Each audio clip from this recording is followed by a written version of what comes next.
Welcome in. It's time for another edition of the Morning Espresso here on the SDH Network. I'm Jason Longshore.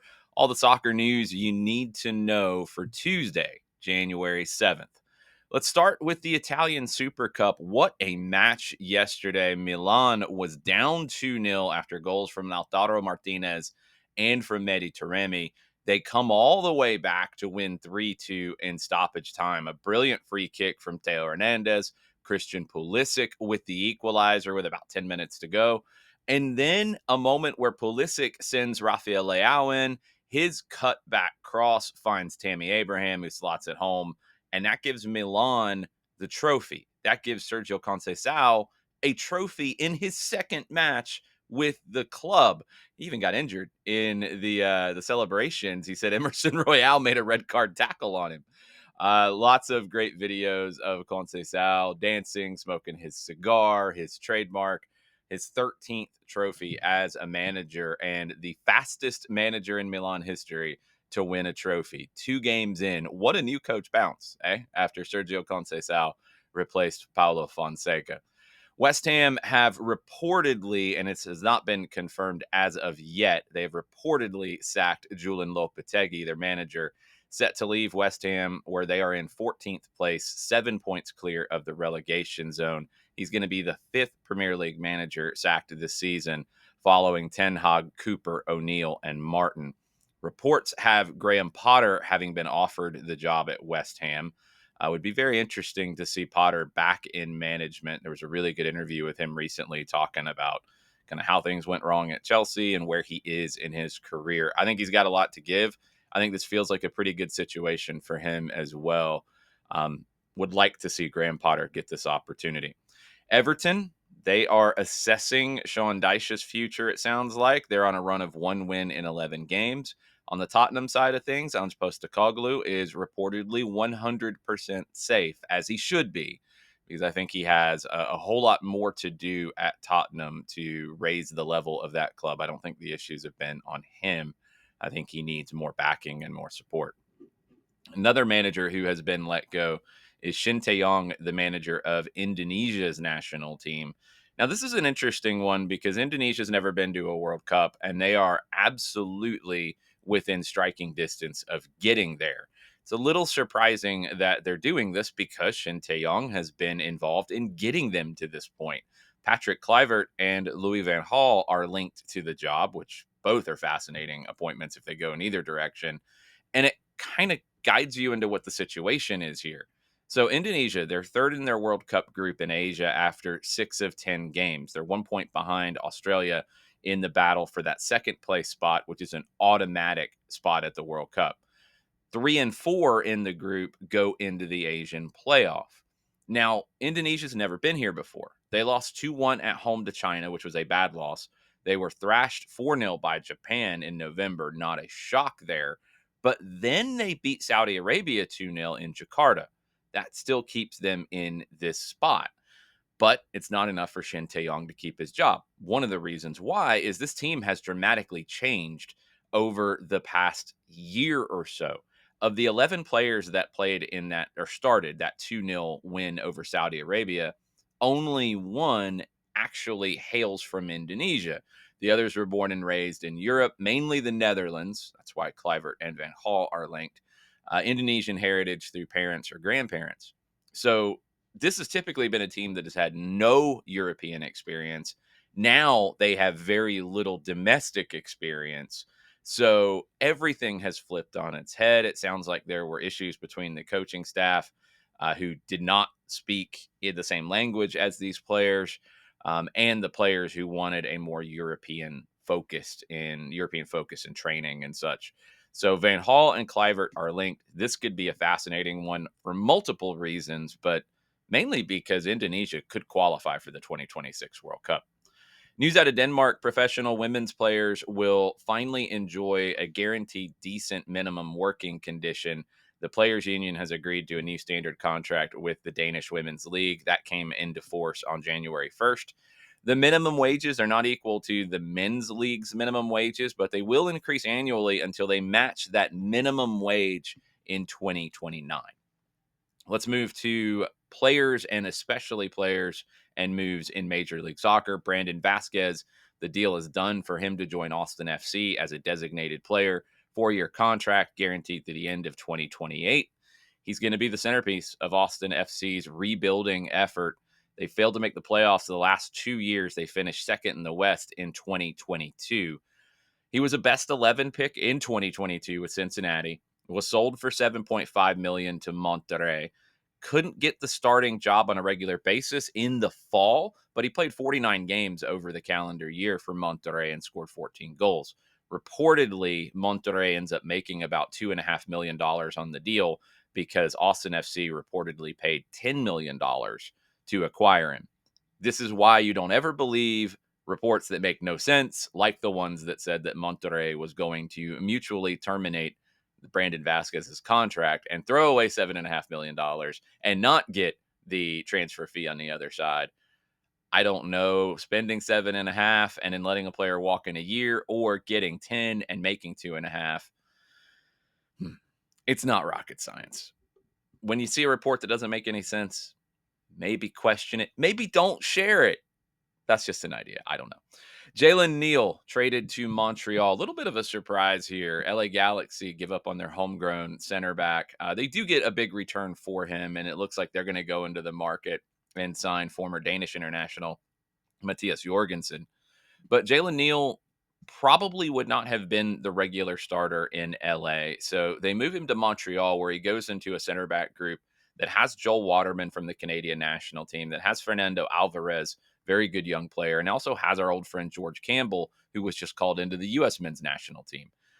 Neal is one of the top young defenders in the league. 1 goal, 46 all competition appearances. He was 9th in the MLS 22 under 22. Really strong player. This is a good move for him because he's going to get more playing time, I think, but he's got competition. It's not guaranteed that he walks in and plays over Waterman, Alvarez, Campbell. I think it'll be Waterman with one of them and maybe two of them, knowing the way Montreal typically likes to play. LA, as I mentioned, probably going to get a more experienced center back in Jorgensen to replace Neal. Montreal's been busy as well as they remake their squad that did qualify for the playoffs last year. Fabian Herbers joined the team on Friday as a free agent. Matias Kokoro will be joining Atlas in Liga MX. Maybe Gonzalo Pineda saw something he liked in Kokoro, the Uruguayan, 27 years old, came over from Huracan, scored 4 goals in 22 games for Montreal this past year.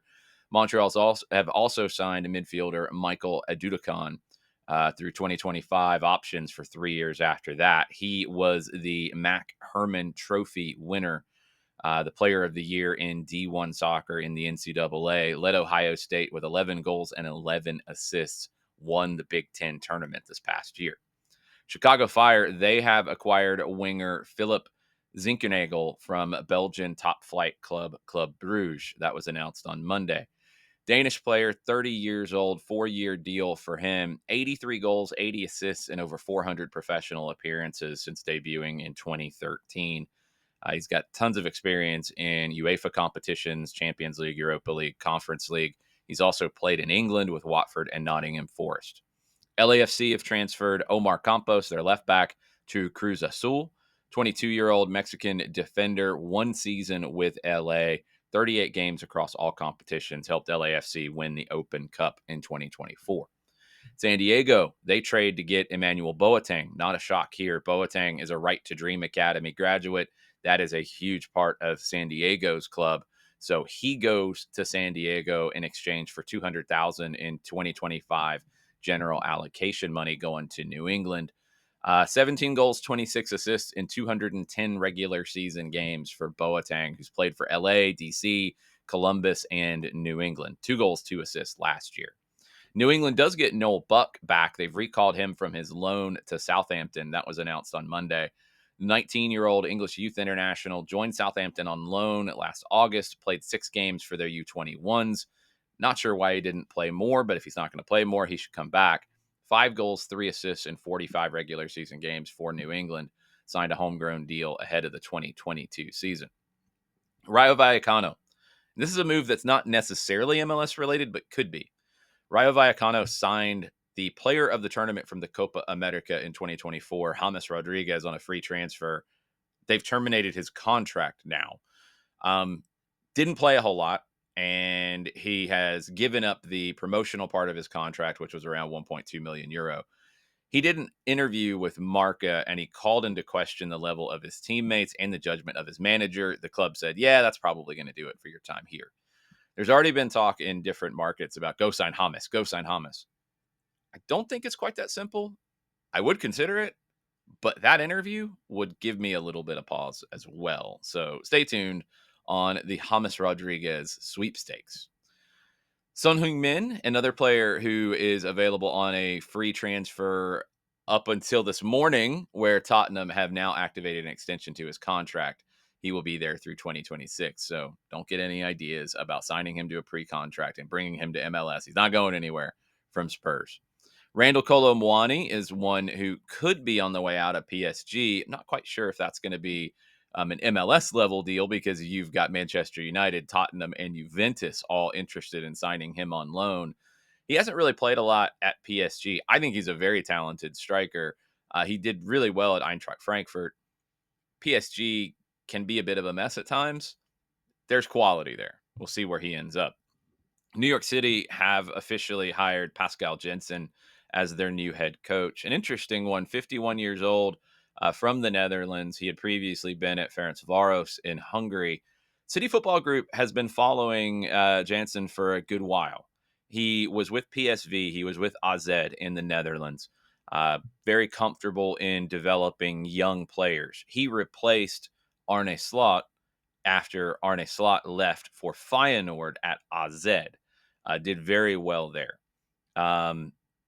This is a hire that makes sense for CFG. It's a hire that makes sense in terms of somebody who maybe doesn't get you the headlines that you'd like to get, but is someone who is aligned with the way that you see the game. So I think Pascal Jensen could end up being a really good fit for NYC. Very curious to hear what he has to say, and very curious to see what his teams look like. He wants to be an attacking team. He wants to entertain the fans. He wants everyone to enjoy their football. I like what I'm hearing. We'll see how it plays out when we get there. U.S. men's national team roster announced for January, an MLS-based roster. Just a couple of my thoughts quickly on it. Patrick Schulte, one of the goalkeepers that was called in, this is the big opportunity for him to take the next step, separate himself from this group that also includes Drake Callender, Matt Freese, and Zach Steffen. And Schulte should become that next guy for the national team pool of goalkeepers. Mentioned it earlier, George Campbell called in.